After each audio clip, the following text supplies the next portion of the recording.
My dad canceled my plane ticket 10 minutes before boarding and texted me 3 words: walk home.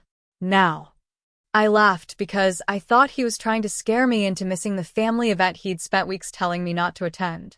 So I replied, "You sure?" His answer came instantly: "Do not get on that plane." Then 5 minutes later, my phone rang. It was Dad, and his voice was shaking. "Where are you?" I told him I was still at the gate. He went silent. Then he whispered, "Stay there. We're coming back." That was when I knew he was hiding something. The first thing my father ever did that made me laugh was cancel my plane ticket. I thought he had lost his mind. I was standing inside the airport, suitcase beside me, boarding pass open on my phone, when a message from Dad appeared. "Your ticket is canceled. Walk home." I stared at it for several seconds. Then I laughed. I typed back 2 words. "You sure?" His reply came almost immediately. "Yes. Don't get on that plane." That was when the smile disappeared. My name is Emily Carter. I'm 27, and my father has always made me feel like I needed his permission to live my own life. He had always been harder on me than my younger brother, Ethan. If Ethan changed jobs, Dad called him ambitious. If I changed jobs, Dad called me unstable. If Ethan spent money, Dad said he was enjoying life. If I spent money, Dad asked whether I had a plan.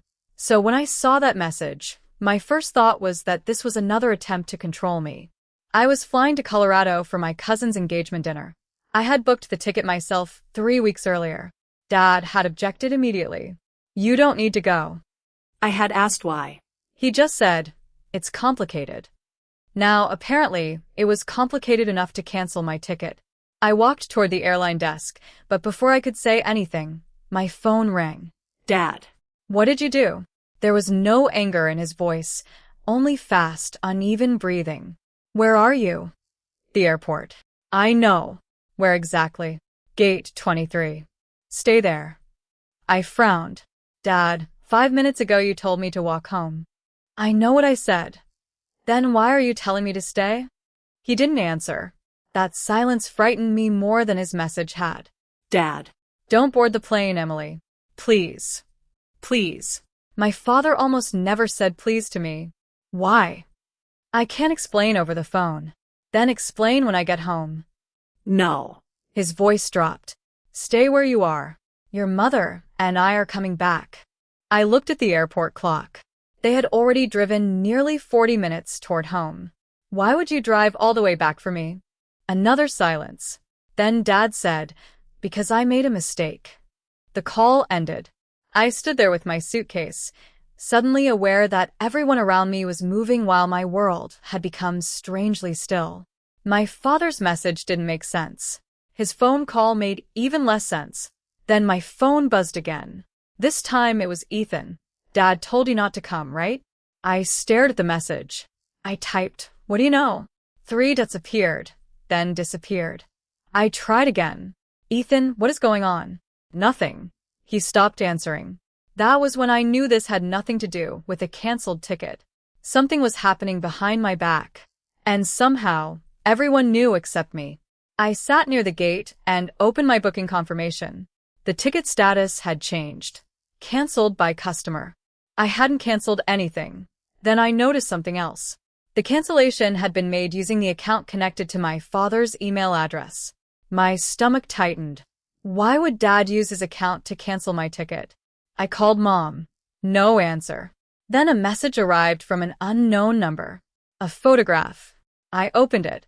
It showed my family standing outside Grandma's old house in Colorado. My father, my mother, Ethan, and 2 of my aunts. Everyone was there except me. I zoomed in. Something was wrong. They were standing around the front door like they were waiting for someone.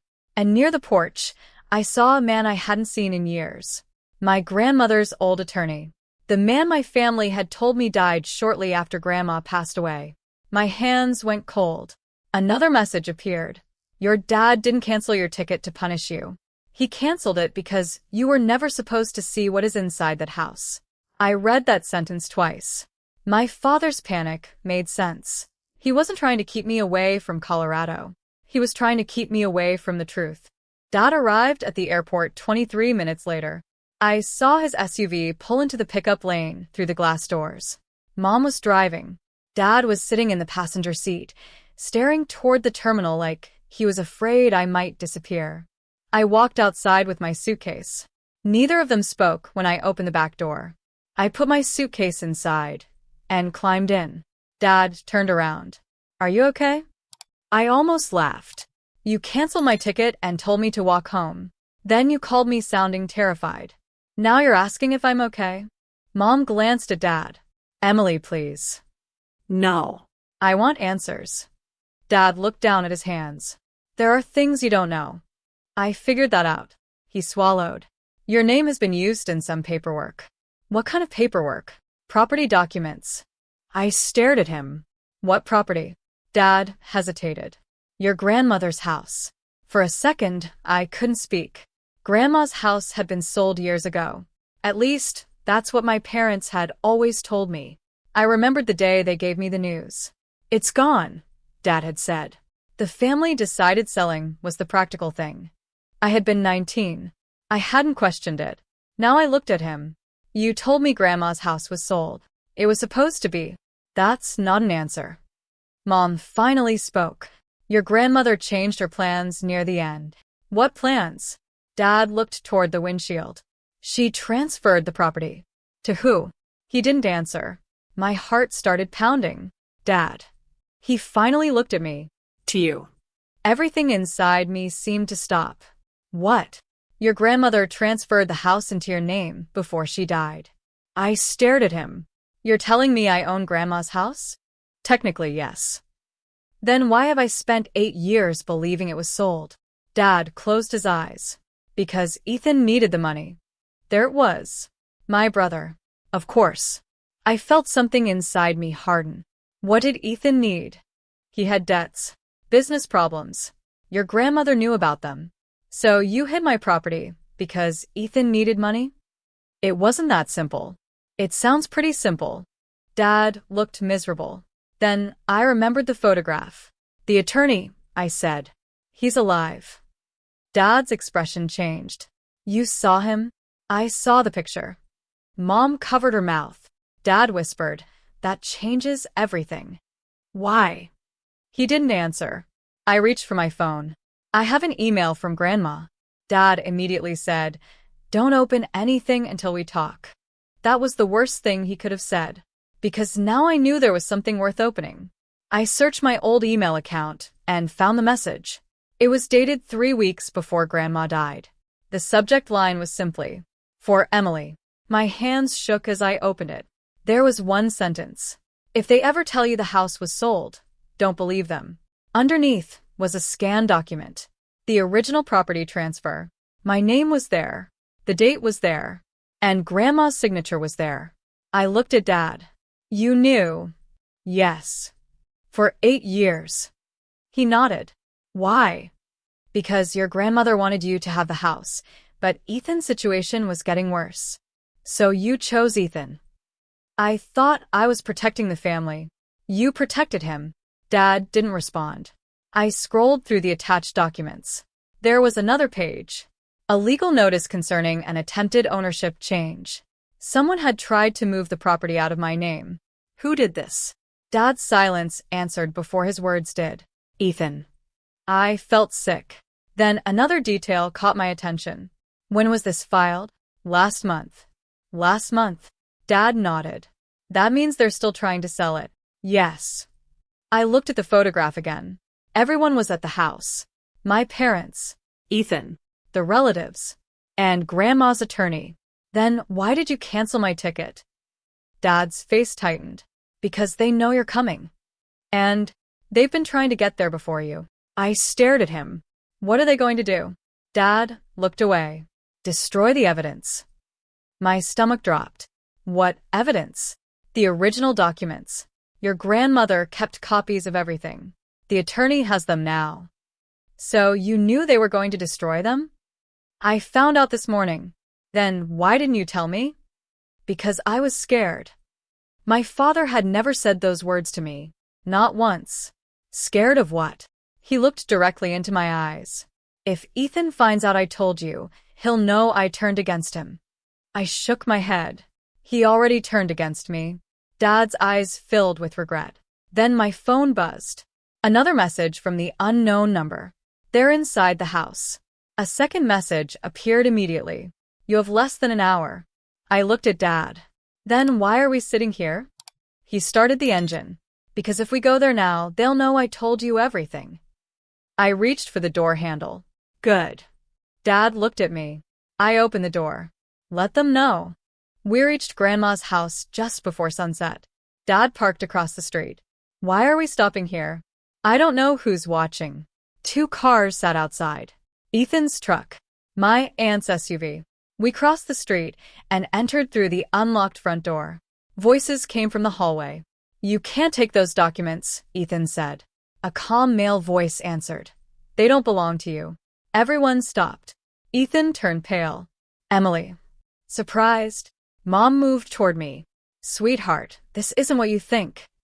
I think it's exactly what I think. Dad stepped beside me. Yes, I told her. Ethan stared at him. You promised. I made a lot of promises I shouldn't have. Then the older man from the photograph entered the hallway. Mr. Bennett. Grandma's attorney. Emily, he said quietly. I'm sorry you had to find out this way. I looked at the folder in his hands. Is it real? He nodded. Every document is original. Ethan stepped forward. You can't just take family papers. They aren't family papers, Mr. Bennett replied. They're legal documents belonging to Emily.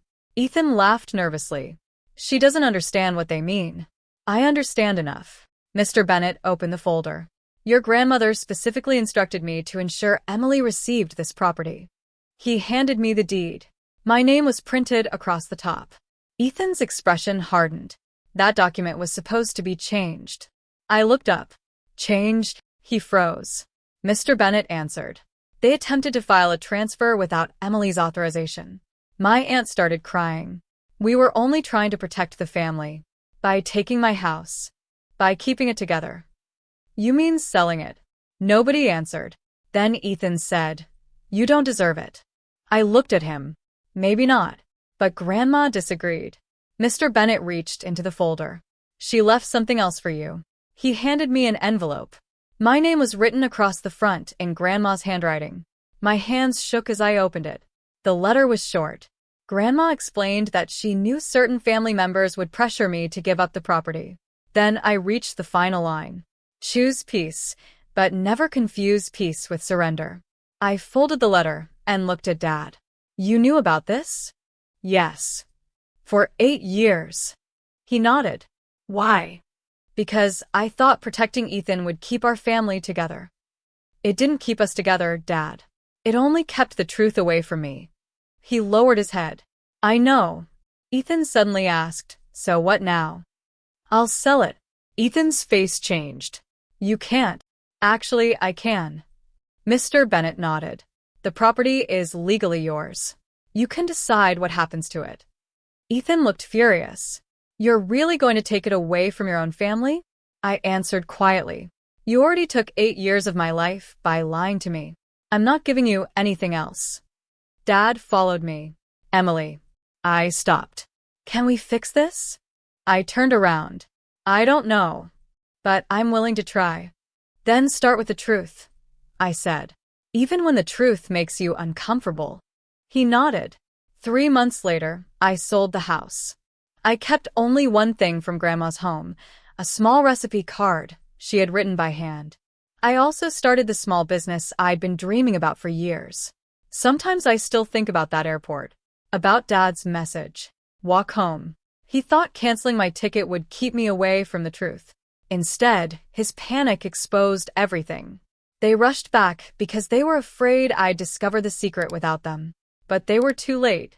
And I'd finally stopped believing the version of my family they wanted me to believe. My dad didn't save me that day. The truth did. And losing that ticket finally gave me control over my own life.